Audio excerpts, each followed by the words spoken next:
Bonjour, bonsoir les amis et bienvenue sur un nouvel épisode de Beyond the Hoops. Aujourd'hui, on va vous faire nos 6 paris pour la saison 2025-2026. Mais avant qu'on démarre, pour tous ceux qui veulent nous soutenir, vous connaissez la chanson, un petit like sur Spotify, Deezer, YouTube, un petit commentaire pour le référencement et bienvenue sur le podcast de Q-Basket.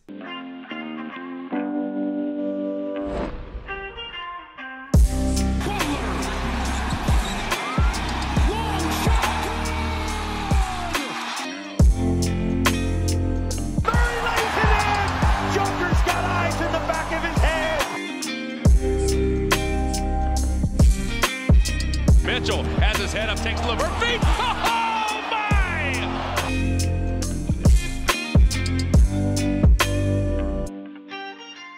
Alors, à quelques semaines du début de saison, on va quand même commencer, alors on l'a déjà fait avec les différentes previews par équipe, mais on va commencer à rentrer vraiment dans l'arrivée de la nouvelle saison et dans ce qui va nous intéresser pour cette nouvelle saison.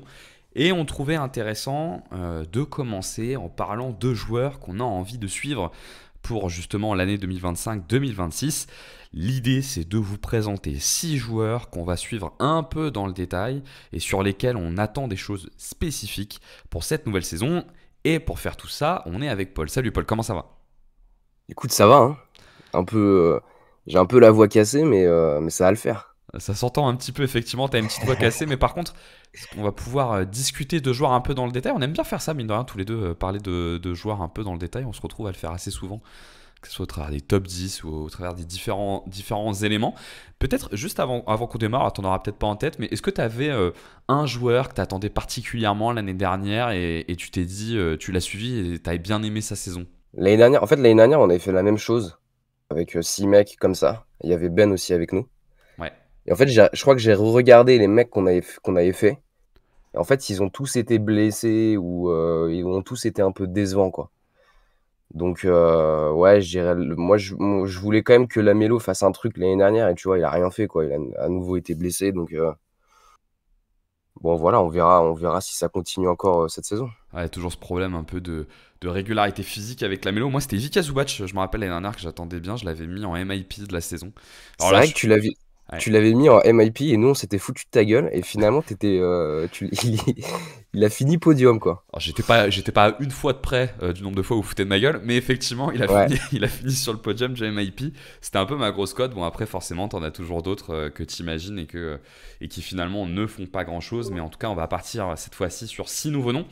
Et on en prendra 3 chacun. Ce que je te propose, c'est qu'on les annonce pas en avance. On laissera le plaisir de la découverte au fur et à mesure. Ouais, probablement que je vais le mettre dans la description, mais en tout cas, au fur et à mesure de l'écoute du podcast. Et je te propose de démarrer. L'idée, c'est ce qu'on va faire à chaque fois, c'est un petit scouting du joueur, parce que vous ne les connaissez pas forcément dans le détail.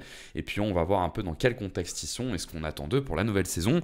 Paul, je te laisse le plaisir du premier nom. Alors moi, mon premier pari, ce sera sur Bénédicte Mathurine.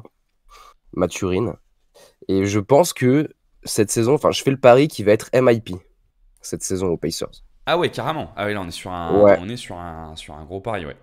Ah ouais, faut prendre des risques. Et écoute, en fait, vu qu'il est dans un bon contexte collectif avec Rick Carlisle et ses Pacers qui ont fait finale, qu'il a vraiment pris confiance sur les playoffs, et qu'en fait, il y a Turner qui est parti et qu'il y a Tyrese Haliburton qui est blessé. Des ballons, ce qui est sûr, c'est qu'il va en avoir. Il va pouvoir faire un peu ce qu'il veut sur le bas court et sur l'aile un peu des Pacers.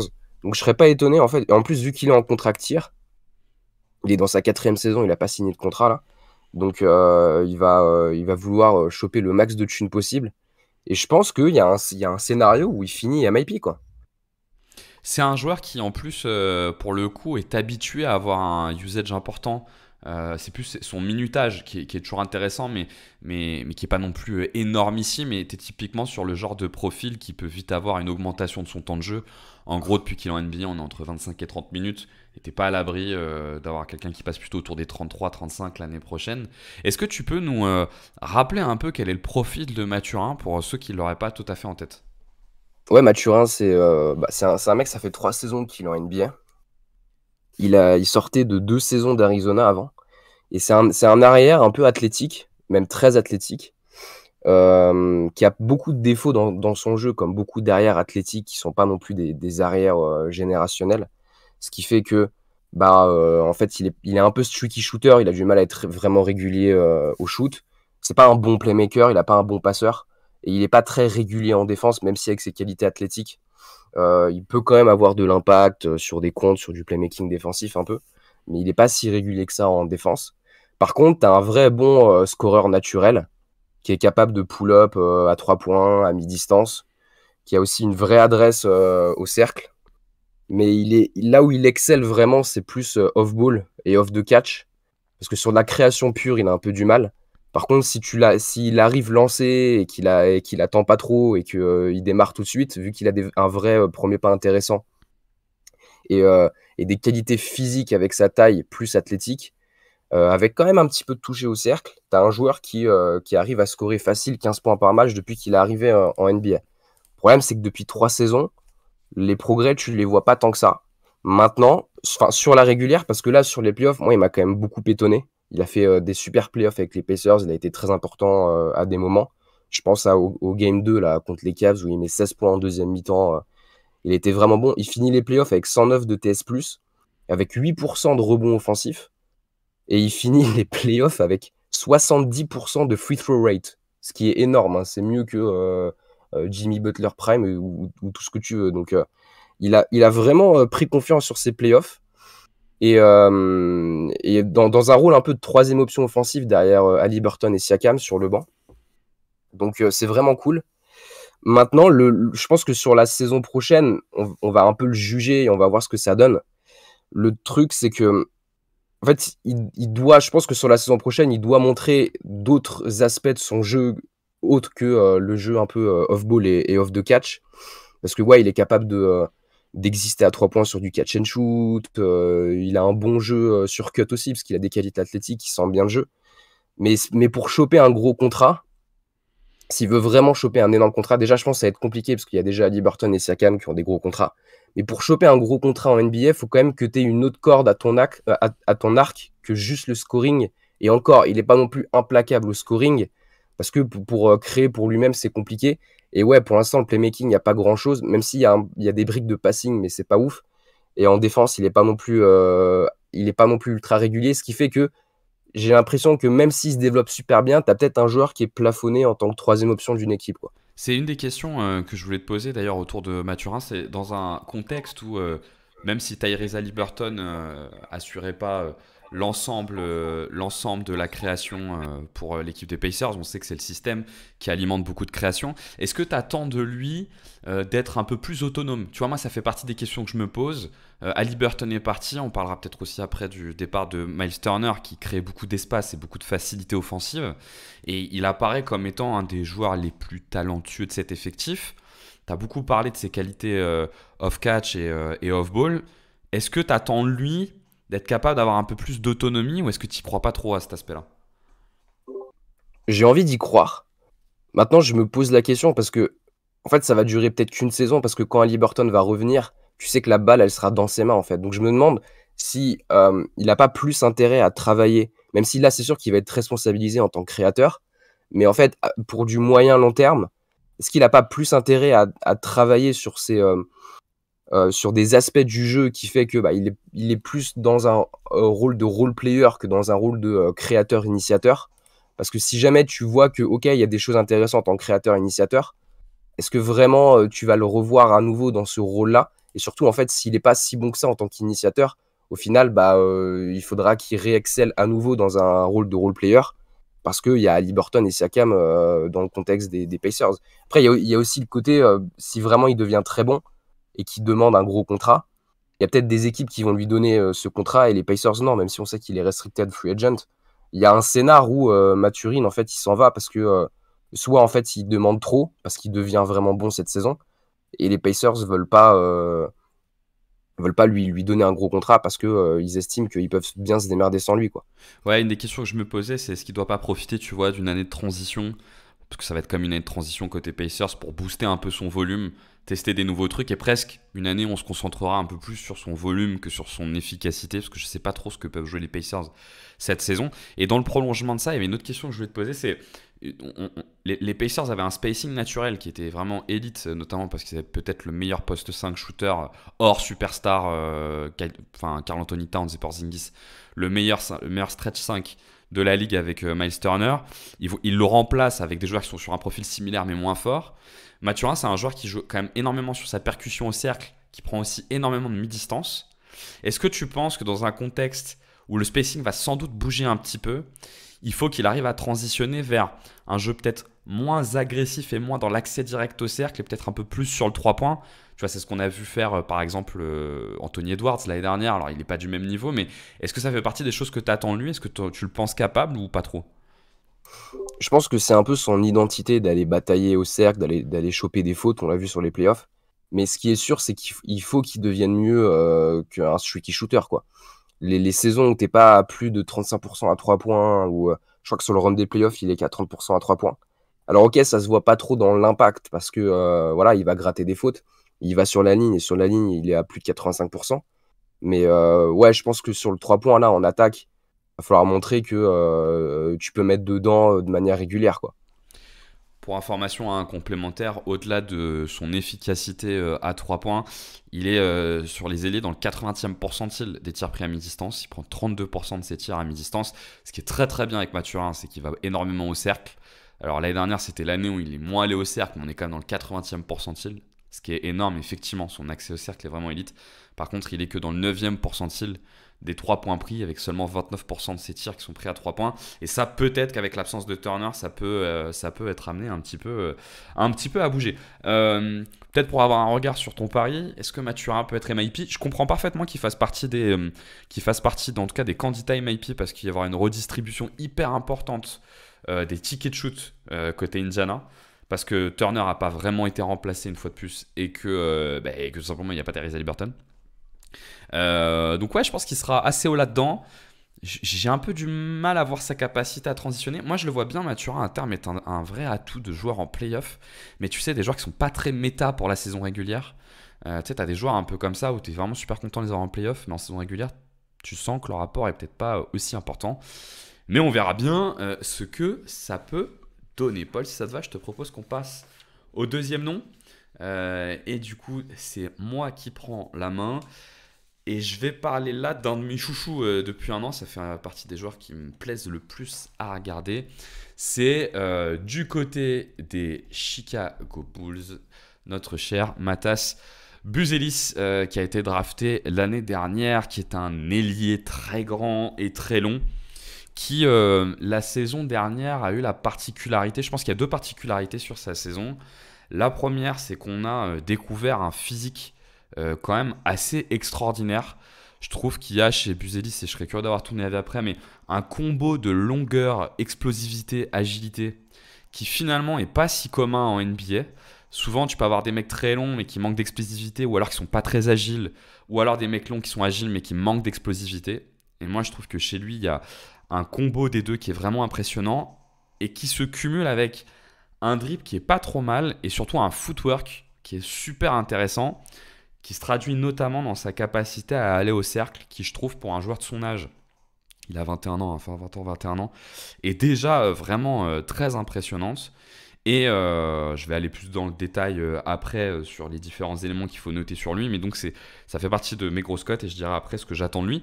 Toi, qu'est-ce que tu penses de Buzelis? Moi, je t'avoue que je suis pas hyper fan. Ouais. Maintenant, sa saison rookie, en fait, j'y croyais pas trop. Je pensais qu'il avait un physique pas si athlétique que ça pour la NBA. Et finalement, sur sa saison rookie, il m'a rassuré sur son physique, sur ses qualités athlétiques, sur l'impact qu'il peut avoir. Et finalement, bah, il a mis dedans à 3 points, en fait. Donc j'avoue que c'est plutôt rassurant. Et dans une draft où il y a pas énormément de talent, c'est vrai qu'il y a un scénar où en fait, dans 4-5 ans, on fait une espèce de redraft et on se rend compte que c'est facile un top 3 des meilleurs joueurs, ou en tout cas des joueurs les plus impactants.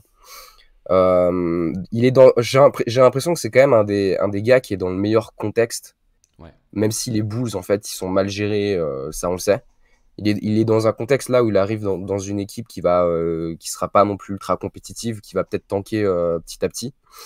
Et il y a du joueur intéressant offensivement. Il y a un coach qui commence à avoir de l'expérience, qui n'est pas aussi mauvais qu'on veut bien le croire. Et je pense que du coup, c'est le bon contexte pour qu'il se développe. Et avec un Josh Giddey à côté de lui, tu vois, on verra s'il prolonge Kobe White qui est en fin de contrat. Moi, j'aimerais bien le voir ailleurs, Kobe White. Je pense qu'il peut apporter un flow offensif dans des équipes intéressantes. Donc, par rapport, enfin, je veux dire, s'il commence à rentrer ses shoots et vu le contexte dans lequel il est, j'étais pessimiste quand il arrivait en NBA, mais en fait, aujourd'hui, tu peux facilement être optimiste, quoi. Ouais, moi je trouve que ce qui est intéressant quand tu vois l'évolution de Buzelis, c'est que tu as une deuxième partie de saison l'année dernière qui est vraiment intéressante. Après le All-Star Game, il a vraiment passé un cap. Son début était assez compliqué. Il est à plus de 13 points de moyenne sur la période post-All-Star Game l'année dernière, avec ce que je trouve presque plus intéressant que les 13 points de moyenne, des vrais flashs sur certains matchs où il était vraiment assez impressionnant. Je pense au match contre Miami et contre les Lakers, pour ceux qui les ont vus, où il était vraiment, vraiment très très cool à voir. Et là, on a trouvé à ce moment-là tout l'intérêt de son profil, tout en vitesse, agilité, explosivité, qui se combine à de la longueur, qui est vraiment intéressant. Je suis assez confiant en fait sur sa capacité à rentrer dans le jeu. Moi, je trouve que les Bulls, l'année dernière, c'était une des équipes les plus cool à avoir joué, parce que je trouvais que leur jeu offensif était vraiment sympa. Jeu extrêmement rapide, vraiment très très très rapide, vraiment porté sur la contre-attaque et le jeu de relance que Giddey alimente assez bien. Et Buzelis, moi je suis d'accord avec toi, je trouve qu'il est dans le contexte parfait pour lui, parce qu'il correspond parfaitement à ce jeu-là. Et je pense qu'il est juste en fait à une stabilisation effectivement de son tir à 3 points, d'être vraiment en fait un attaquant, tu vois, de complément, et notamment à valeur d'espace hyper intéressant. Et sur le 3 points, tu l'as dit, sur la deuxième partie de saison dernière, ça s'est stabilisé.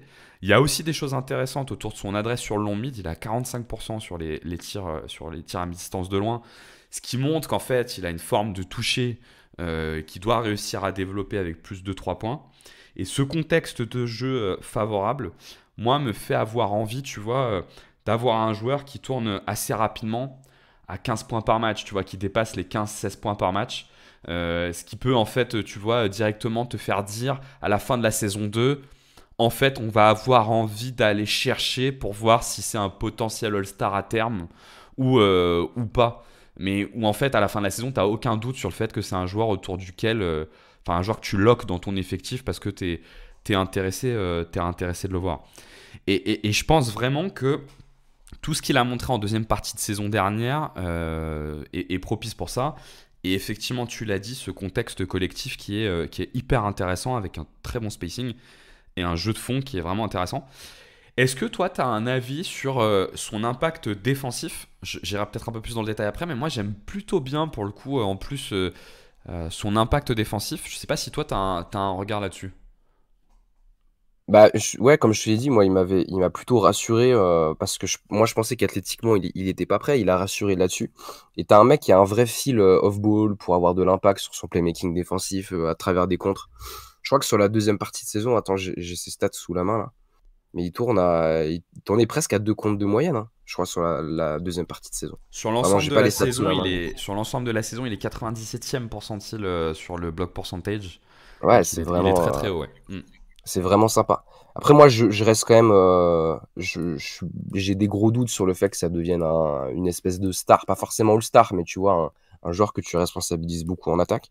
T'y crois, toi, sur le fait que ça peut être un joueur que tu responsabilises beaucoup en attaque? Ou alors c'est plus un super joueur de complément parce qu'il a les tools physiques avec des skills, quoi. Je pense que j'ai un peu du mal à me projeter sur un joueur d'attaque autonome. Par contre, je pense que ça peut vraiment être un joueur élite dans les équipes un peu chaotiques, qui mettent beaucoup de chaos, qui mettent beaucoup de vitesse, parce que j'aime beaucoup sa capacité à lire les espaces sans ballon et globalement à accéder au cercle. Et tu vas un peu, j'en parle souvent de ce joueur, mais un peu comme Zachary Zachet aussi, qui a cette capacité-là, je trouve, à vraiment bien profiter du jeu de vitesse et du chaos, parce qu'il a de l'intelligence et de l'accès au cercle qui est intéressant. Je pense qu'il y a deux éléments sur lesquels il faudrait qu'il arrive à s'appuyer pour être un joueur un peu plus responsabilisé en attaque. Je pense que le premier, c'est il a un dribble qui est très très bon dans le dribble, enfin qui est intéressant, et surtout un footwork très intéressant pour aller au cercle, mais moins sur la verticalité. Et là-dessus, je vois pas trop comment sur l'horizontalité, pardon, mais là-dessus, je vois pas trop comment il pourrait progresser. Je pense que ce qui peut vraiment lui faire passer un cap, je l'ai dit, c'est la stabilisation du tir à 3 points et surtout, c'est de fiabiliser ses finitions au cercle. Je trouve que c'est un joueur qui est vraiment intéressant quand il arrive à éliminer par son footwork l'adversaire, parce que là, sa longueur lui rend la finition au cercle très facile. À l'inverse, j'aime pas trop son toucher, mais il est encore assez jeune, donc ça peut peut-être progresser. Et surtout, ce que j'aimerais bien, c'est de le voir gagner en puissance, parce que je pense que ça, c'est un scénario possible, le voir gagner en puissance pour finir plus souvent en puissance. Et je pense que s'il arrive à cumuler son footwork qui est très bon avec de la puissance, ben, pour le coup, on peut commencer à arriver vers un finisseur au cercle qui est hyper intéressant. Là où, par exemple, sur un Zachary Rizachet, je ne vois pas un footwork énorme, ce qui fait que je me dis que s'il gagne en puissance, il va peut-être perdre un peu ce qu'il a en agilité. Dans ce cas-là, ça descendra. Avec Bouzelis, j'ai pas ça parce que vraiment, on l'a vu sur la saison faire des Eurostep assez dingues, des spins. Il a une vraie qualité à ce niveau-là. Et du coup, là-dessus, moi, je suis plutôt confiant. Toi, tu dis que tu n'imagines pas trop devenir une option. Toi, tu le vois où le plafond un peu pour Buzelis pour l'instant? Je réfléchis à un joueur, mais peut-être ouais, une espèce de quatrième option offensive, voire troisième, avec deux grosses options à côté de lui, où tu vois, il peut tourner à 15-16 points par match, mais pas plus, parce que du coup, c'est des 15-16 points, mais uniquement euh, enfin, à travers la création des autres, quoi. Mais avec un vrai impact défensif. Donc, ouais, une troisième option offensive d'une équipe très compétitive, mais, mais une troisième qui a plus la gueule d'une quatrième option que d'une deuxième, quoi. Ouais, mais qui peut aussi être, tu sais, cette quatrième option qui coûte rien à personne et qui en fait met 15 points sans vraiment en demandant rien, juste en récupérant un petit peu les petits bouts qu'il va avoir. Donc, moi, ce que j'attends avec Buzelis qui a fait une saison, juste pour que vous ayez l'ensemble des statistiques, à 8 points par match cette saison à 45% au tir. Moi, j'attends une saison au-delà des 15 points par match pour Buzelis. Et je ne serai pas très attentif à l'efficacité encore cette année-là. Je vais surtout regarder le volume. Je veux voir s'il arrive à augmenter un peu le volume, voire prendre peut-être un petit peu de responsabilité offensive et gagner des minutes pour voir s'il s'impose. Donc 15 points par match avec une défense dont on estime à la fin de la saison qu'elle est tout à fait viable. Paul, je te propose de passer au troisième nom, si ça te va, sauf si tu as une dernière chose à dire sur Buzelis. Non, Et c'est je bon. te donne la main. Alors moi, mon troisième nom et ma hot take, c'est que Paolo Banchero va finir All-NBA Team cette saison. Juste avant, enfin pour sa dernière année rookie. Dernière année du contrat rookie, pardon. Je pense qu'il peut finir All-NBA Team. Parce que j'ai l'impression qu'il aura de façon il aura le volume. Il aura le volume et il aura l'appui des médias. Parce que quand tu as le volume et quand tu es un ailier physiquement très imposant comme lui et qui a des skills, en général, les gens t'aiment bien. Donc je dis pas qu'il aura forcément l'impact d'un All-NBA Team, mais je pense qu'il peut finir All-NBA Team à la fin de la saison. Mais alors je trouve ça vraiment intéressant ce qu'ils ont fait le Magic en ramenant Desmond Bane dans cet effectif, mais je trouve que c'est un peu dommage d'avoir gardé le coach, parce que moi j'ai toujours au bout de 3-4 ans là, je sais toujours pas ce qu'il a mis d'intéressant en attaque dans cette équipe. Et du coup, j'aimerais, moi, quand même, cette saison, Paolo Banchero, parce qu'il y a du talent à côté de lui, plus cette année. Moi, j'aimerais qu'il soit utilisé différemment et qu'il ait aussi une répartition des tirs différente. Donc, qu'il soit plus utilisé en tant que créateur pour les autres, parce qu'il a un passing qui est quand même assez sous-coté. Mais j'aimerais aussi qu'il soit plus utilisé off-ball quand il doit scorer, sur des cuts. J'aimerais qu'il soit plus utilisé aussi en screener sur pick and roll, parce que je le trouve assez intéressant. Plus de catch and shoot aussi et moins de pull-up. Parce que sur les 2 derniers playoffs qu'il a fait, il a été très efficace sur les catch and shoot. Et même en régulière, en fait, il est plutôt assez efficace sur les catch and shoot et pas vraiment sur les pull-up. Donc j'aimerais qu'il soit utilisé différemment. Pas sûr que Mosley le fera. Mais j'espère que l'arrivée de Bane et le fait que Wagner, en fait, il a pas de shoot, donc tu es un peu obligé de lui donner, de le responsabiliser balle en main. Il y a le retour de Suggs aussi qui va être intéressant à voir, parce que lui, il a quand même un contrat aussi à assumer. Mais alors il y a un manque de spacing, mais voilà, je me dis, il y a peut-être un scénario où en fait, il sera forcément par défaut utilisé différemment parce que tu pourras pas faire autrement. Et après, j'aimerais bien aussi qu'il commence à défendre parce que ça fait quand même 3 saisons qu'il défend pas trop, qu'il ait enfin de l'impact défensif parce que vu son physique, c'est pas normal qu'il ait aussi peu d'impact en défense. Mais voilà, je pense que vu qu'il sera utilisé différemment et qu'on a quand même un vrai joueur talentueux, il peut finir All-NBA Team. Alors vraiment à la fin de la All-NBA Team, mais pourquoi pas, quoi.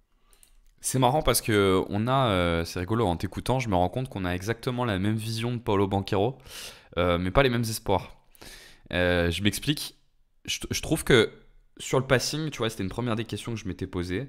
Je vais pas d'ailleurs faire un monologue, on va passer les trucs les uns après les autres. Premier élément sur le passing. Sur le passing, moi je trouve que effectivement, il y a des choses assez intéressantes. Je dirais pas que son passing est sous-coté parce que j'ai l'impression qu'il est mis en valeur par beaucoup de monde pour le coup. Moi, ce qui me dérange avec son passing, c'est pas tant sa capacité à faire des passes, c'est plus, tu vois, son envie réelle d'être un passeur pour les autres. Je trouve qu'il y a encore trop chez lui une dimension, mais qui va un peu avec les autres éléments que tu as dit, hein, mais il y a un peu trop une dimension encore chez lui, un peu de cimetière à ballon, où en fait, quand tu lui donnes la balle, il a beaucoup envie de créer pour lui, et il n'a pas du tout envie de se mettre dans des dispositions de créateur pour les autres. Déjà, la première question que je te pose, c'est est-ce que tu es d'accord avec moi là-dessus? Et surtout, est-ce que tu le vois? Parce que moi, j'ai l'impression que ça fait aussi partie de son identité de joueur, ça, tu vois. Euh, j'ai- j'ai- pour le Banchero, je trouve que parfois, les comparaisons qui peuvent être faites, Carmelo Anthony, elles sont pas mal à droite sur le profil un peu, comment il se perçoit lui-même.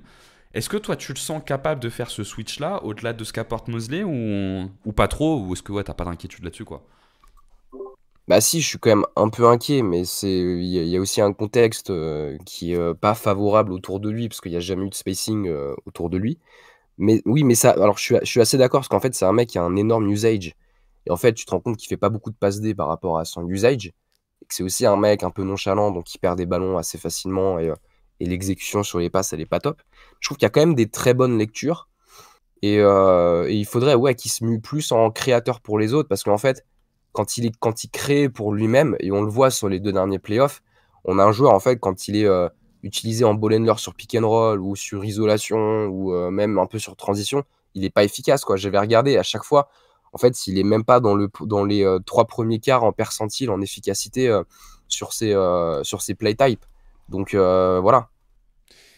Et sur le deuxième élément, en tant que profil, moi je m'étais dit la même chose que toi, tu vois, je m'étais noté se mettre en retrait pour plus briller, de manière un peu schématique. Mais je suis complètement d'accord avec toi, je trouve que c'est un joueur qui montre vraiment des choses intéressantes quand il est utilisé en big man, poseur d'écran, roller. Là j'aime beaucoup, tu vois, on l'avait notamment beaucoup vu avec les États-Unis. Avec les États-Unis, du coup, c'était son année rookie, c'était la Coupe du Monde, où pour le coup, il était vraiment utilisé même comme un poste 5. Et en fait, tu te rends compte que, bah, tu sais, il a quand même un physique très costaud, ce qui lui permet de poser des bons écrans. Il a peut-être pas le premier pas nécessaire pour être un driver, mais par contre, en sortie d'écran, bah, en fait, tu te rends compte qu'il est plutôt rapide. Et après, il a sa qualité principale, qui est quand même la puissance, qui lui permet bah, d'absorber le fait d'être un peu petit par moment et d'être très bon là-dessus. Moi, c'est une des grosses questions que je me pose, hein, l'utilisation de Paolo Banchero. Alors, je suis comme toi, j'aime pas du tout Jamal Mosley. Enfin, j'aime pas trop Jamal Mosley. Et notamment, j'aime pas sa vision du basket qui est tellement orientée sur la défense que je la trouve trop déséquilibrée, notamment sa vision des rosters. Mais effectivement, je trouve qu'en tant que ball handler, en fait, la seule vraie capacité qu'il a, c'est sa qualité pour aller chercher des fautes, qui là, pour le coup, est vraiment intéressante. Son passing est intéressant, mais il ne le met pas en valeur. Et là encore, je me dis qu'il serait intéressant de le voir un petit peu plus en vrai big et en poseur d'écran rollman. Un peu comme quelque chose qu'on a pu se dire à une époque d'ailleurs sur Carmelo Anthony, pour des questions d'efficacité. Là encore, je te pose la même question, et ça va dans le prolongement de la première. Est-ce que tu penses que lui est prêt à se projeter là-dedans? On se rappelle hein, que l'été dernier, il a fait beaucoup de camps d'entraînement avec KD, il a beaucoup développé son pull-up à mi-distance. Tu vois, j'ai vraiment l'impression qu'on est face à un profil de gars qui se projette comme une première option ball handler. Comment tu le sens, toi, ce truc-là? Ouais, ouais, j'ai l'impression que ça viendra pas de lui-même, mais que ça viendra quand même parce que là, il y a du talent qui arrive à côté de lui. Et d'ailleurs, je pense que le Magic, ils sont pas non plus hyper optimistes là-dessus, parce que s'ils ramènent Desmond Bane, parce que là, Ouais. tu vois, il y a quand même 4 gros contrats dans cet effectif, mais il y a surtout 3 gros joueurs en attaque. Donc, s'ils ramènent Desmond Bane, C'est qu'en fait, ils savent qu'ils sont pas hyper safe sur leur duo, comme on l'a vu cette saison, et qu'ils se disent, bah en fait, ouais, on n'est pas si fort que ça.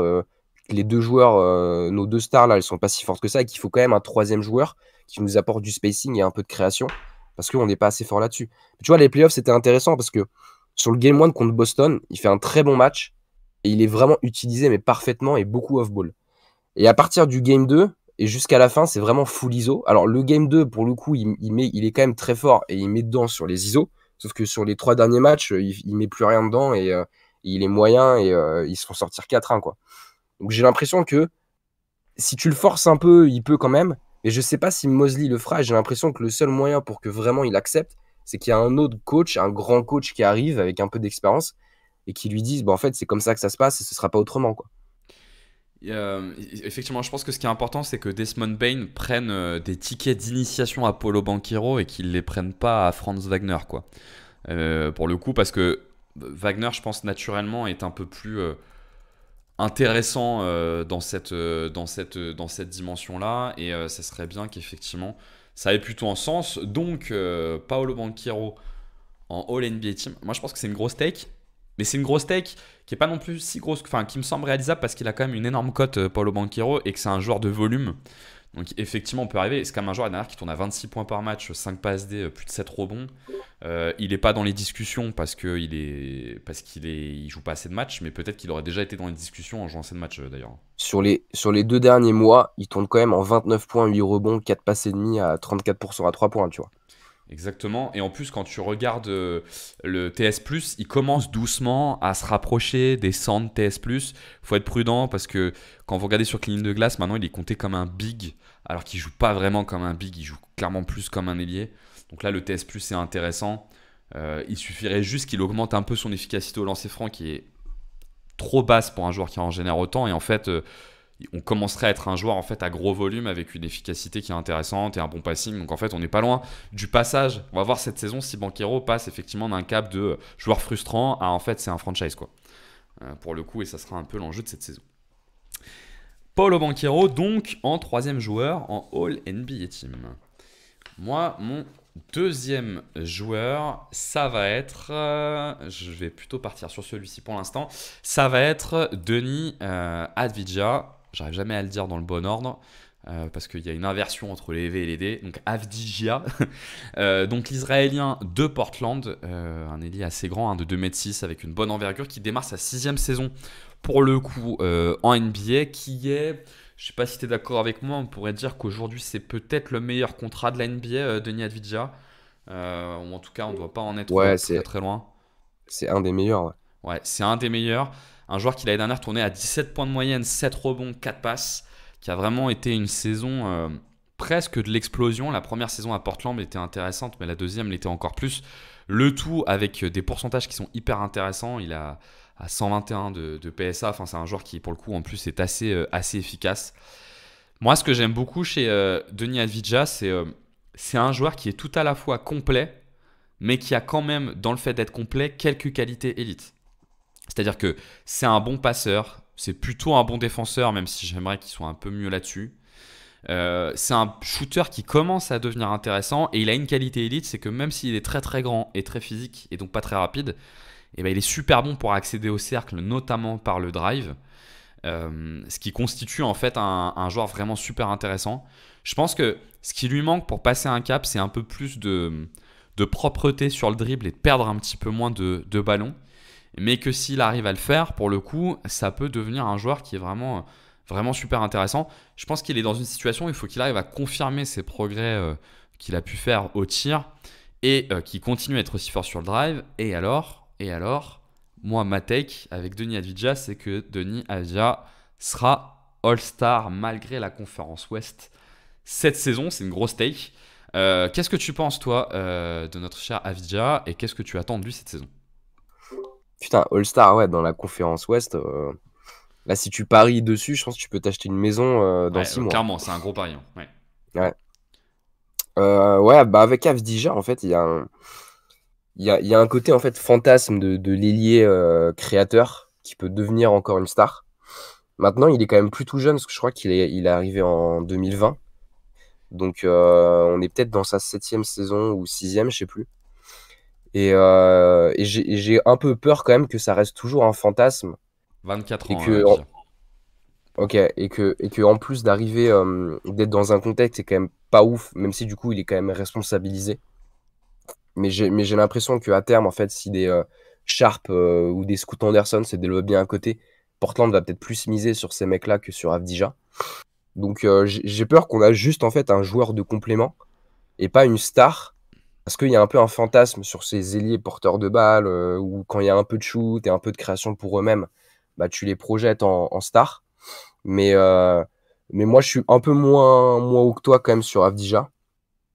Parce que je sais pas si le shoot va tenir. Et alors, il y a un aspect qui est intéressant, c'est que c'est un mec qui bataille beaucoup au rebond. Mais je trouve que dans sa création pour les autres, il y a quand même énormément de déchets. Ouais. Je suis pas fan de son playmaking. Et je suis pas non plus si ouf que ça sur le fait qu'il devienne un très bon role-player en défense. Même si c'est compliqué de le juger, parce qu'en fait, il a Toumani Camara à côté de lui, donc il est très bien entouré, donc il est moins responsabilisé sur la défense. Donc, alors moi, j'y crois pas du tout hein, sur le fait qu'il devienne All-Star. Mais il y a peut-être un scénario où ouais, il se développe super bien et que en fait, c'est peut-être une espèce de deuxième option offensive, pas ultime, mais intéressante parce que très complet sur tous les aspects du jeu, quoi. Ouais, c'est un peu ça en fait pour moi le truc autour de Adija, c'est que aujourd'hui, il a validé, tu vois, le statut de connecteur, joueur de complément de très bon niveau. Je pense qu'il n'y a plus trop de doutes. Effectivement, il faut juste aller une troisième saison où il stabilise un peu le tir à 3 points. Et là, on sera sûr qu'en fait, son tir est viable. Et de toute façon, il a des vraies qualités de drive et de finition au cercle qui devraient pas partir.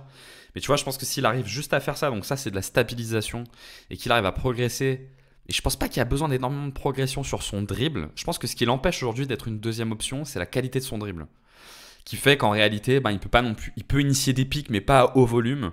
Et c'est plutôt en fait un super connecteur. Quand la balle a déjà tourné, ben, son passing est bon, son accès au cercle est très bon, son tir est très bon. Et voilà, une fois de plus, de toute façon, tous ces éléments-là, ils sont plus vraiment à négocier.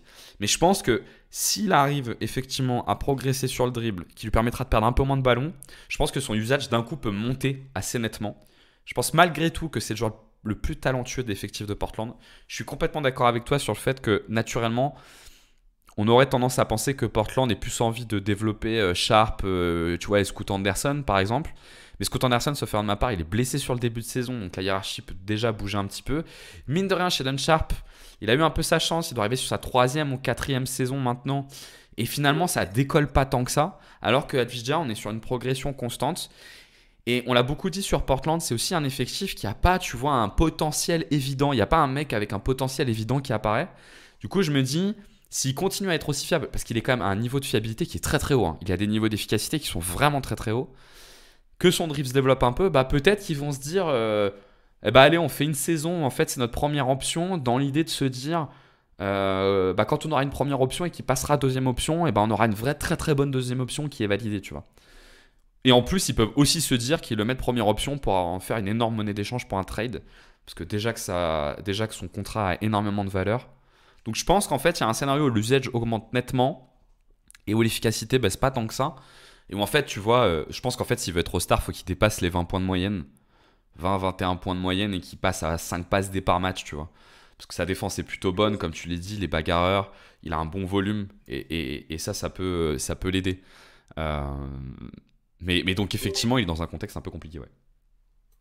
Ouais, mais 20 points, tu vois, 20 points de moyenne, 5 passes D par match, t'es pas All-Star hein, dans la conférence, ouais, je pense. Ouais, mais comme il est Surtout déjà qu'ils à vont pas gagner. 7-8 rebonds, en fait, ça peut te faire un joueur, tu vois, où tu arrives à 21 points, 8-9 rebonds de moyenne, 5 passes de moyenne avec une bonne efficacité, où tu vois, tu peux arriver jusque-là. Attends, je suis d'accord hein, que c'est une grosse take. Hein. Je suis pas du tout sur un truc où en gros je suis en confiance. Hein. On est bien d'accord. Mais je pense qu'en fait, il en est pas si loin. En fait, ce que je parie surtout, c'est sur le fait qu'il continue sa progression et que ça en fasse un joueur, pas majeur, mais un joueur visible en fait. Et où pour le coup, il y a déjà des qualités qui sont installées. Est-ce que tu vois d'autres choses à dire sur Avdija ou est-ce que tu veux qu'on passe à ton Non, cinquième c'est nom? bon. Et bah du coup, je te redonne la main pour qu'on passe sur le 5e pari de cette saison 2025-2026. Alors, donc moi, mon troisième pari, c'est que Rob Dillingham sera titulaire aux Wolves. assez rapidement dans la saison. Moi, le projet des Wolves, j'ai l'impression qu'en fait, ils veulent un peu jouer sur plusieurs tableaux. Et je sais pas vraiment ce qu'ils veulent faire. Parce que d'un côté, en fait, ils sortent de 2 finales de conf, mais ils perdent en 4-1. Ils se font sortir 4-1 à chaque fois. Et j'ai l'impression qu'en fait, ils veulent pas vraiment jouer le tout pour le tout en se disant putain, on a un effectif qui peut gagner la bague. En faisant encore des sacrifices, tu vois, en échangeant Dillingham ou des choses comme ça, ou d'autres jeunes joueurs. Et j'ai l'impression qu'ils veulent quand même commencer à préparer l'avenir parce qu'ils veulent pas. En fait, ils veulent garder Anthony Edwards pendant longtemps et qu'ils se disent ouais, on a quand même un effectif vieux avec des Rudy, des Mike Conley ou des mecs comme ça. Et donc, on a plutôt intérêt à développer des jeunes joueurs pour anticiper le fait que bah, Ant, il est encore jeune et que dans 2-3 ans, il lui faudra encore un effectif compétitif, quoi. Le problème avec ça, c'est qu'en fait, bah, si tu joues pas le tout pour la bague, même si en fait tu développes bien tes jeunes joueurs sous 2-3 ans, bah, tu seras jamais vraiment un pur contender, quoi. Donc je sais pas trop ce qu'ils vont faire. Moi j'ai quand même l'impression que bah, vu qu'ils ont sacrifié des pics pour Rob Dillingham, ok, ils l'ont pas fait vraiment jouer sur la saison rookie, mais que là maintenant, vu que Michael Lane il a l'air quand même vraiment cramax, faudrait peut-être commencer à le faire jouer. Et avec un Alexander Walker qui est out, enfin qui est parti, ça fait peut-être plus de place et un contexte plus favorable pour Rob Dillingham. Sachant qu'en plus l'année dernière en fait ils le font pas jouer parce qu'ils galèrent vraiment sur la première partie de saison vu qu'il y a Randle et Dante qui arrivent, que Kat est parti, qu'il y avait quand même un peu un changement important parmi les meilleurs joueurs.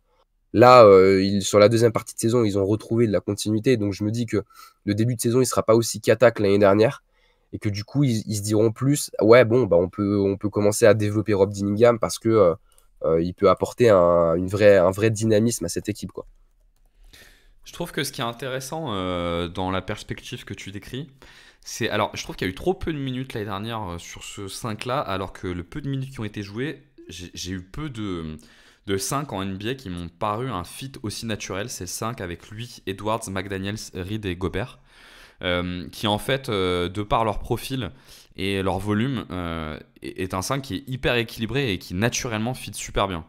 Et ça, je pense que c'est son principal atout à Dillingham pour devenir titulaire dans cette équipe.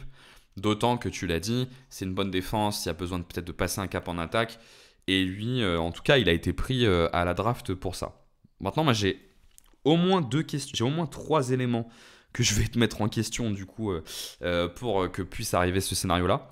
Le premier, c'est est-ce que tu ne penses pas que l'évolution d'Edwards depuis 12-18 mois va pas forcément dans le sens de mettre Rob Dillingham dans le 5? Je m'explique. Edwards, l'année dernière, au final, a beaucoup joué meneur de jeu, ou en tout cas avec Nickel Alexander-Walker qui jouait 2, il se partageait un petit peu la main. Il a beaucoup développé notamment son jeu sur pick and roll. Moi, je suis toujours en doute sur son playmaking sur le pick, mais par contre, le pull-up sur le pick, il commence à devenir vraiment fort. Alors que Rob Dillingham, j'ai l'impression que c'est vraiment un joueur qui doit être l'initiateur de l'attaque. Donc première question, est-ce que tu ne penses pas que l'évolution qu'on a depuis 12-18 mois de Edwards va pas forcément dans le sens d'avoir un Dillingham qui joue en même temps que lui à 30 minutes par match, pour le coup, et en initiateur d'attaque? Non, je pense pas parce que je pense qu'il peut apporter déjà il peut apporter quand même beaucoup de spacing dans cette équipe et il peut appuyer sur un élément où ça fait quand même 2 saisons que les Wolves sont cata, c'est la transition. En fait, ils font jamais de transition sur les 2 dernières saisons. Donc, je pense qu'il peut apporter un vrai flow à cette équipe et une vraie dynamique là-dessus que en fait Ant t'apporte pas tant que ça.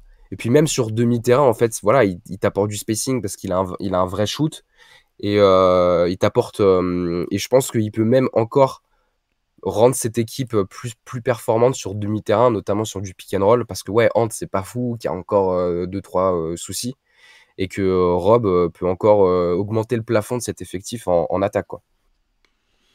Effectivement, donc on verra ce que ça peut donner. Et puis en plus, on peut ajouter que pour aller dans cet argument-là, qu'en plus l'année dernière, il y avait quand même du coup Nickel Alexander Walker qui n'est plus là. Alors il y a toujours Dante DiVincenzo si je me trompe pas. Mais déjà ça en fait un des deux en moins et c'était un profil un peu particulier Alexander Walker parce qu'il était capable d'avoir un peu la balle en main et que forcément il est plus dans l'effectif. Donc de toute façon il faut trouver d'autres solutions et que Dillingham peut être une solution naturelle pour ça. Même si, sauf erreur de ma part, on doit toujours avoir Mike Conley dans l'effectif. Il n'y a pas de raison qu'il n'y soit plus. Donc on a toujours Mike Conley dans l'effectif. La deuxième question moi, que je me suis posée, c'est aujourd'hui. Alors, il a eu peu de temps de jeu, donc forcément, ça impacte. Hein. Mais aujourd'hui, c'est quoi la vraie qualité de Dillingham? J'arrive à lui voir un profil. Le profil, j'arrive à le voir, mais j'arrive pas à voir une qualité qui, comparée aux autres joueurs de la NBA, est une vraie grosse qualité sur laquelle t'appuyer, tu vois. Je sais pas si Bah, tu le truc, c'est que, par rapport à son physique et au fait qu'il est quand même frêle, qu'il est un peu petit, qu'il fait moins d'1m90, il y a ce truc quand même, oui, avec Rob Dillingham, c'est-à-dire soit il se développe et qu'il devient un espèce de joueur all-star, un peu comme Darius Garland, où en fait il est très bon partout, c'est-à-dire il y a le pull-up en fermant les yeux, il y a le passing sur drive, il y a un vrai toucher sur short mid, vraiment à un niveau très très fort. Ce qui fait que bah, tu es OK avec le fait qu'il il est négatif en défense. Et que si jamais en fait il y a un de ces éléments-là qui prend pas, bah ça risque d'être embêtant parce que les Wolves, enfin même dans le contexte des Wolves en fait, bah, il va arriver, il va jouer les playoffs très rapidement, il va avoir des responsabilités en playoffs, et s'il n'est pas très positif en attaque, vu qu'il sera ciblé en défense, ça risque d'être compliqué. Moi, là où le seul défaut de Rob, où je me dis, il y a un contexte où en fait ça prend pas, c'est plus son passing. Tu vois, par rapport à Darius Garland, il n'a pas du tout le passing de Garland, même si je pense qu'il a un passing qui est assez sous-estimé. Mais je crois vraiment en son shoot. Je pense qu'il peut vraiment. C'est un mec qui peut tourner à 8 tirs à 3 points et être facile à 38-39%.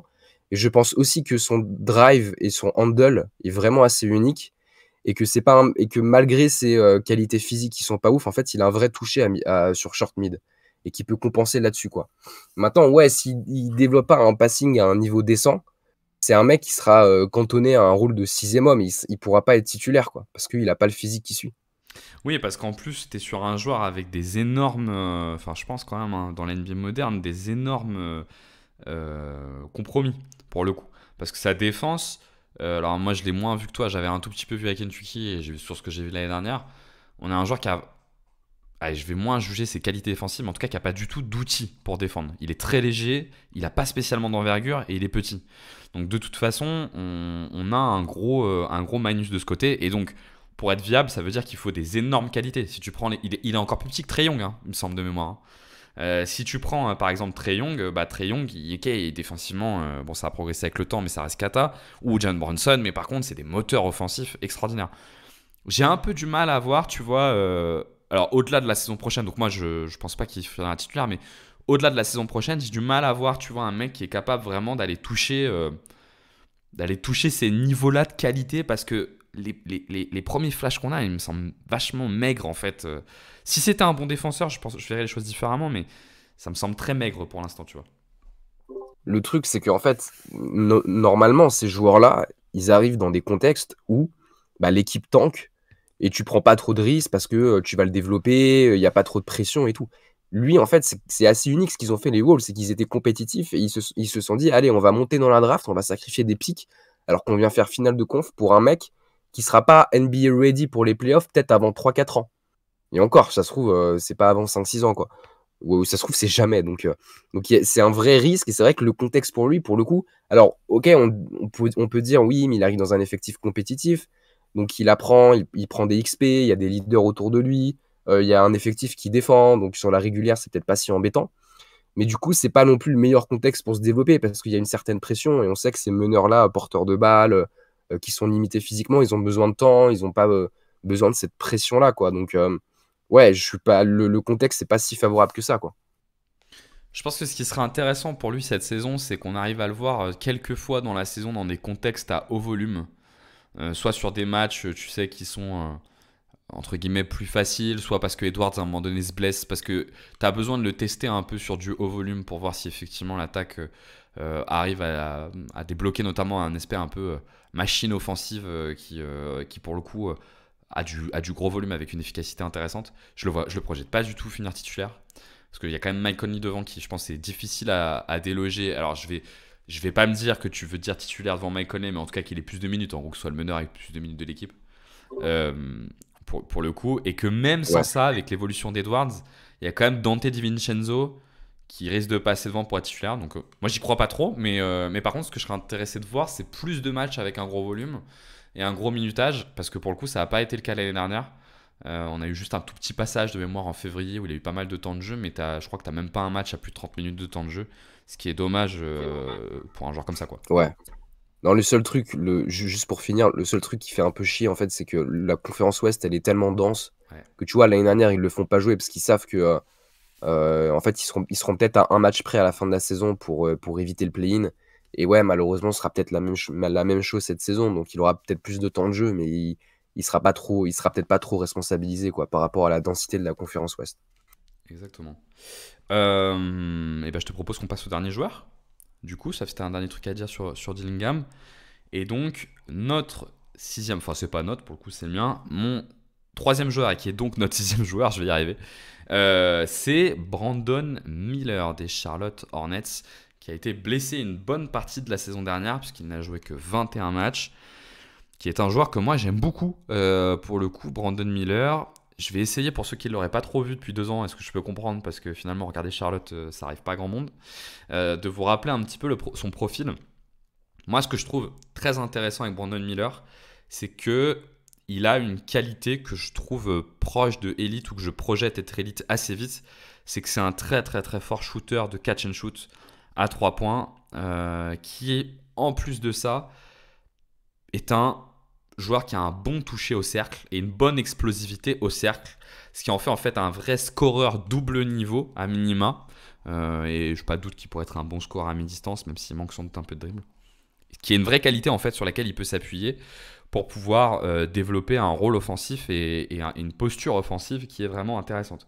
Moi, ce que j'aimerais bien voir de la part de Brandon Miller cette saison, et après je vais revenir sur tous les éléments sur lesquels, à mon sens, il a besoin de progresser, c'est que j'aimerais bien qu'on se dise à la fin de la saison, en fait, Brandon Miller, c'est une deuxième option offensive, et surtout, c'est un joueur autonome. Parce qu'aujourd'hui, Brandon Miller n'est pas un joueur autonome, je pense pour une principale raison, c'est que l'explosivité qu'il a pour finir au cercle, il ne l'a pas du tout sur son premier pas. Et du coup, il n'arrive pas à être un joueur qui peut porter la balle et accéder au cercle de lui-même. Et je pense que pour qu'il devienne un joueur qui est capable de créer un peu pour lui-même, il faut qu'il progresse. Je ne sais pas s'il faut qu'il progresse nettement ou un peu, mais il faut qu'il progresse sur son dribble. Je ne pense pas qu'il atteindra un niveau d'explosivité du premier pas. Ce n'est pas quelque chose qui progresse avec le temps, qui lui permet, avec un bon dribble, d'accéder au cercle. Je pense que son dribble doit devenir un peu excellent pour commencer à aller jouer dans les zones intermédiaires et pour commencer à accéder au cercle sur le pick and roll, ce qui lui permettra d'être un joueur autonome. Parce qu'à côté de ça, je trouve qu'il y a un peu tout qui est en place. Je trouve pas que son passing n'est pas incroyable, mais il n'est pas mauvais non plus. Et surtout, il a des grands bras, il est assez long et assez grand, ce qui lui donne du temps pour trouver ses passes. Par exemple, c'est pas un joueur si simple que ça à attraper sur le pic. Il va pas trouver une passe exceptionnelle, mais il trouve le shortman, il n'y a pas de souci. Mais il faut qu'il arrive à progresser sur le dribble pour être un peu plus dangereux. Je trouve que la comparaison qui peut être intéressante sur son développement, ce serait une comparaison un peu avec Paul George. Alors effectivement, s'il atteint un niveau de Paul George, c'est incroyable. Hein. Mais une comparaison, il faudrait qu'il s'oriente vers un développement à la Paul George, qu'a eu Paul George après sa blessure. Donc plutôt version Clippers. Et là, je pense que ça pourrait être un joueur assez autonome. Il me semble que toi, t'es pas le plus grand fan de Brandon Miller de mémoire. Mais je veux bien que tu me la rafraîchisses, la mémoire. Qu'est-ce que tu penses de lui et qu'est-ce que tu attends de lui cette saison? Ouais, je suis moins que toi sur Brandon Miller. Moi, le développement en Paul George, j'y crois pas du tout pour un élément, parce qu'en fait, je trouve il a une envergure qui est vraiment petite, ce qui fait que, bah, en fait, son handle, il sera jamais ouf parce qu'il peut pas aller vraiment bas en fait quand il a la balle en main. Et ça se voit aussi en défense, parce que je pense qu'en défense, il sera jamais ultra impactant, parce que bon, déjà, il n'y a pas le même moteur qu'un Paul George, même en début de carrière, ou une même lecture de ce qui se passe, mais il est aussi limité par son envergure, quoi, pour avoir vraiment un impact off ball suffisant. Donc par rapport à cet élément-là, qui est quand même un élément physique, mais ce qui est cool avec Brandon Miller, c'est qu'en fait, il bombarde le 3 points, donc il a un côté très basket moderne, quoi. Et il a une vraie adresse à 3 points, ce qui fait qu'il y a un côté, en fait, limite au pire, s'il se développe bien, c'est une troisième option, parce que la taille plus le 3 points fait que ça peut devenir une très bonne troisième option. Mais en deuxième option, j'y crois pas trop, parce que je trouve qu'il n'y a pas assez d'impact en défense. C'est un mec quand même qui a beaucoup de déchets dans son jeu, même si c'est vrai qu'il y a eu des matchs intéressants au passing, où toutes les lectures, en fait, il est potentiellement capable de les faire. Mais, mais je trouve qu'en fait, j'ai l'impression qu'on verra jamais un driver implacable. Qu'en fait, il drive que trop peu, que pour l'instant, il n'a pas le jeu, il n'a pas l'adresse à mi-distance. Et je sais pas s'il l'aura un jour, parce que son shoot, son pull-up à mi-distance, il est pas très fluide, il monte pas si haut. Tu sens qu'il a pas trop confiance encore en ce shoot-là. Et ouais, sur le drive, t'as un joueur qui est aussi trop frêle physiquement, quoi. Et je me demande s'il est si athlétique que ça aussi, quoi. Même si, ouais, des fois, il va au dunk et tout, mais je sais pas s'il est si athlétique que ça. Et j'ai l'impression que, bah, au mieux, tu as un espèce de Lauri Markkanen, mais en plus complet, parce que je pense que défensivement et au passing, il peut être plus intéressant que Lauri Markkanen. Mais j'ai du mal à avoir une deuxième option et je vois plus une bonne troisième option, mais pas plus, quoi. En fait, je pense que le dribble est vraiment l'élément qui peut. Alors, c'est compliqué le dribble. On avait fait d'ailleurs ensemble un podcast sur ce qu'on regardait dans les prospects. Et il me semble que toi, un des éléments que tu avais cité, je sais plus si c'était toi, mais c'était le dribble. Parce qu'en fait, à partir du dribble, derrière, tu peux développer énormément de choses. Et à l'inverse, le dribble, c'est pas le truc le plus simple à développer pour le coup. Mais je trouve qu'il a un peu tout qui est en place pour pouvoir passer un cap si le dribble se met un peu en place pour le coup. Parce que je pense que il a un problème aujourd'hui, c'est pour un scoreur de son profil, c'est qu'il récupère pas assez de fautes. Mais il récupère pas assez de fautes parce qu'il drive pas assez. Je pense qu'il drive pas assez parce que son dribble ne lui permet pas de driver. Mais que s'il arrive à faire ça, pour le coup, tout va un peu se débloquer. Au cercle, alors effectivement, il n'est pas très puissant, mais moi je le trouve quand même très vertical pour le coup. Et de toute façon, même si t'as pas cet élément-là, je trouve qu'il a plutôt un bon toucher. Son toucher est plutôt intéressant, il a un flotteur intéressant, il est plutôt assez souple, ce qui lui permet d'esquiver un petit peu le contact. Il va avoir une vraie question autour de lui et s'il ne progresse pas techniquement sur le dribble ou prend pas du poids, c'est comment il vieillit et comment il évolue dans le temps. Mais j'ai l'impression que dans une équipe où il y a très peu alors à moins qu'ils repartent dans leur délire là, de donner 15 000 tickets de shoot à, comment il s'appelle, qui était pas mauvais d'ailleurs, mais le petit là. Ils ont enlevé Nick Smith Jr. déjà, qui prenait un peu de place. Freeman, non? Treman, voilà, le Iverson Knight là. J'aimerais bien, tu vois, qu'ils tentent. Ce qu'ils ont essayé de faire d'ailleurs un peu en début d'année dernière. Hein. Mais le problème, c'est que son dribble l'empêchait d'être bon sur le pull-up sur le pic. Mais qui continue comme ils ont voulu le faire l'année dernière, à lui donner pas mal de responsabilités pour qu'il crée, peut-être même encore un peu plus, pour qu'il se teste vraiment sur une saison entière. Et voir dans quelle mesure il arrive à maîtriser le pic. Parce que je pense que s'il arrive à faire ça, il va pouvoir débloquer de l'accès au cercle. L'accès au cercle va commencer à débloquer des fautes et tout va un peu se décanter. Et on va être sur un joueur vraiment intéressant. Parce que je trouve que pour le coup, en termes de shooter pur et de toucher pur, c'est un des plus beaux touchés qu'on a dans cette génération-là, donc dans les joueurs qui ont moins de 22 ans. Ouais, il y a très fort shooter et très beau toucher. il y a un plancher assez safe.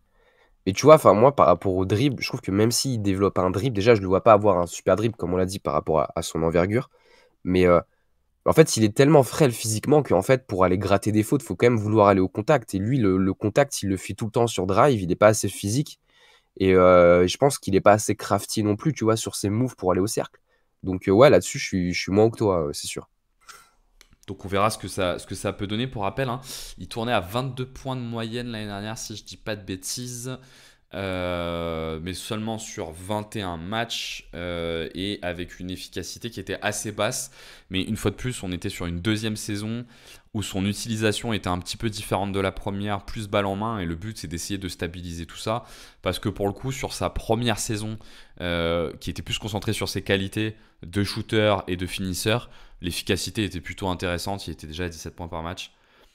Voilà, moi j'aimerais bien qu'on arrive à un joueur qui monte à 21, il est déjà à 21 points, qui monte à 22, 23 et qui surtout fait monter son efficacité. Et alors là, on commencera à se dire qu'il y a peut-être des trucs intéressants à faire, soit en deuxième, soit en troisième option, effectivement. Paul, on a fait le tour de nos 6 paris. Est-ce que, moi j'en avais pas, mais est-ce que toi t'avais des joueurs, si j'en avais peut-être un, mais peu importe, est-ce que toi t'avais des joueurs que tu t'étais gardé en réserve et tu t'étais dit, ah bah, peut-être que lui j'aurais bien aimé l'approcher? Ouais, j'avais déjà et Jalen Johnson. Ouais. Mais Jalen Johnson, on en a pas mal parlé des deux l'année dernière. Et puis là, on vous avait fait un podcast sur les Hawks avec Jalen Johnson. Et donc voilà, c'est bien de parler d'autres joueurs aussi, quoi. Et Ja Morant, on s'était dit que c'était peut-être déjà un peu trop gros. L'idée, c'était aussi de vous montrer des joueurs dont on attend une forme de progression.